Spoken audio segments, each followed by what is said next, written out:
What's up mga buddy, magandang hapon. So, meron pa rin nagtatanong sa atin kung plug and play ba to sa ating Rusi Flare 125 GY6 engine yung ating G15. So, ayan nakakabit sa atin, G15. Ganito lang yung paghugot. Huwag nyo ilak yung madubela, doon nyo ilagay, tapos pihitin nyo lang ganito. Matatanggal na yan. Yan, tanggal na. So, ganito po yung sakit niya mga buddy. Yan. Huwag nyo lang idiin ng gusto, papasok. Kunin natin to. Yan. Palitan ulit natin ng bago. So, lagay lang natin yan. May dalawang guwit na dyan. Ayan o. Ganun yung paglagay. Kahit baliktaran, okay lang yan. Wala namang polarity puto. O, ganyan lang mga buddy.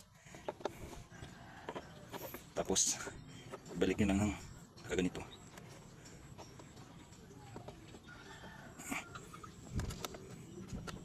Tapos pihitin nyo.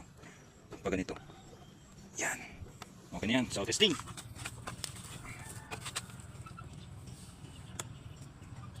O, diba mga buddy? Swabe yung signal light natin. Okay.